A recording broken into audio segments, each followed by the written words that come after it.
Olá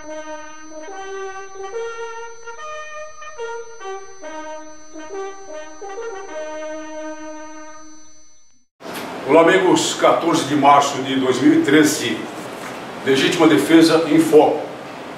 Um recente estudo chamado Mapa da Violência no Brasil, produzido, aliás, coordenado por um sociólogo muito conhecido, Julio Jacobo Weiserfisch, dá conta de que o Brasil mantém uma taxa de 20,4 homicídios por grupo de 100 mil habitantes, ou seja, o país, o que é exatamente, ou aproximadamente, melhor dizendo, não exatamente, o dobro da taxa marcada em São Paulo, observada em São Paulo, embora saibamos muito bem, e tenhamos comentado isso com certos pormenores, que lamentavelmente essa taxa de homicídios dolosos, mesmo no estado de São Paulo, sofreu uma inflexão e está em ascensão já há 3 trimestres pelo menos, o que mostra uma tendência, e uma tendência extremamente preocupante, principalmente porque desde 1999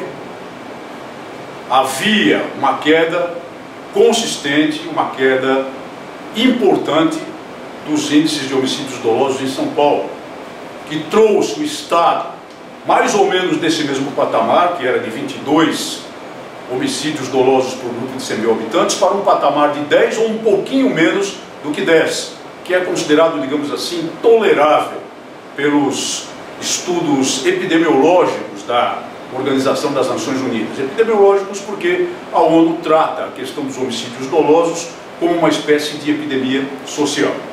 Muito bem, não perde a oportunidade o senhor Julio Jacobo Weiserfisch de tentar estabelecer uma correlação, aquela famosa correlação de que esse número grotesco de homicídios, esse índice grotesco de homicídios, é culpa das armas de fogo.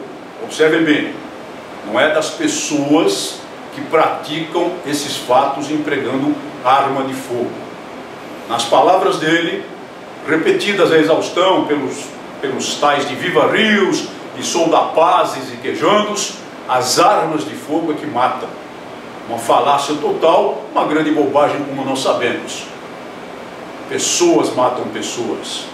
E para matá-las, tomada essa maligna decisão, usam os instrumentos que estiverem ao seu alcance. E é verdade que a maior parte dos homicídios dolosos é praticada por pessoas contra pessoas, é claro, com o emprego de armas de fogo.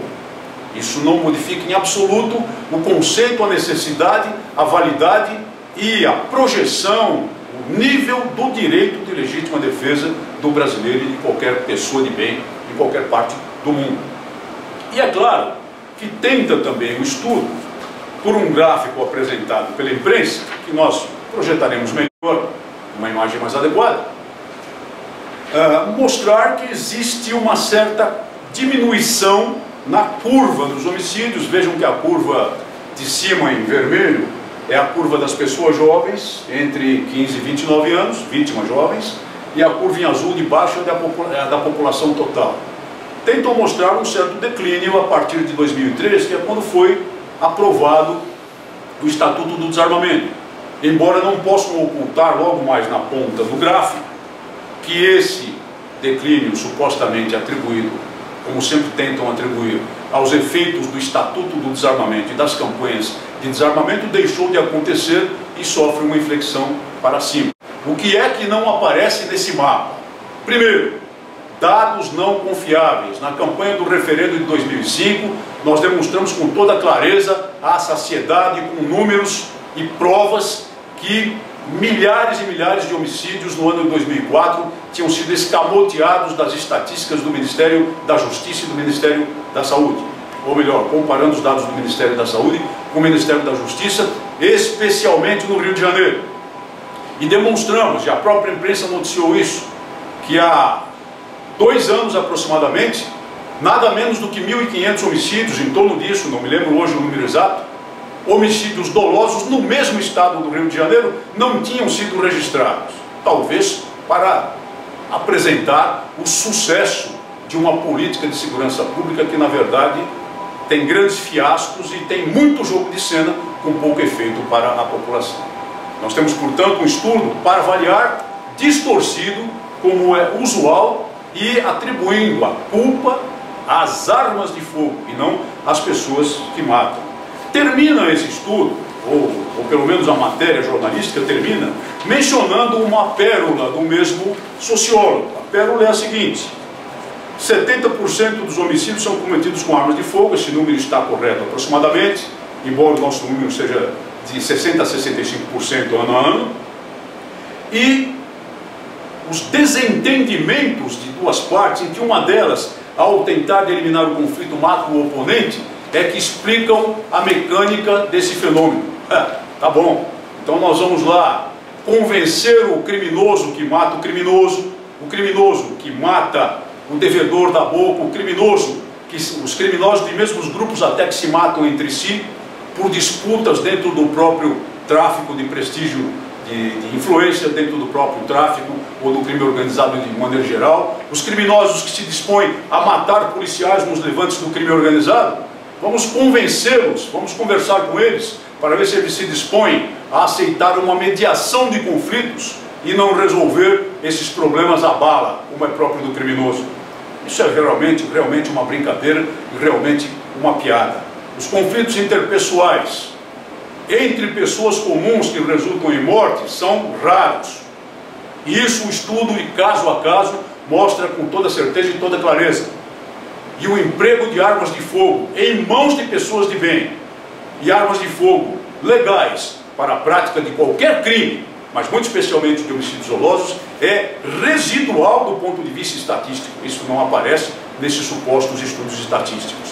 E tem mais, uma coisa que não é levada em consideração. Vejamos onde explodiram mais os índices. Maceió, 94 homicídios por grupo de 100 mil habitantes, 9 vezes o índice considerado tolerável, 4 vezes e tanto o índice de São Paulo. João Pessoa, 71,6, Salvador, 60,7, Recife, quase 60 por grupo de 100 mil habitantes. E que capitais são essas?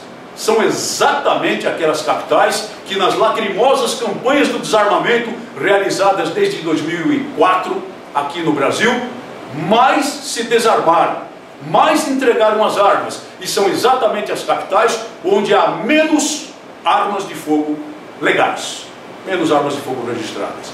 É preciso dizer mais? Mas isso o estudo não mostra. Nesse ponto não há destaque na matéria jornalística, porque não há interesse.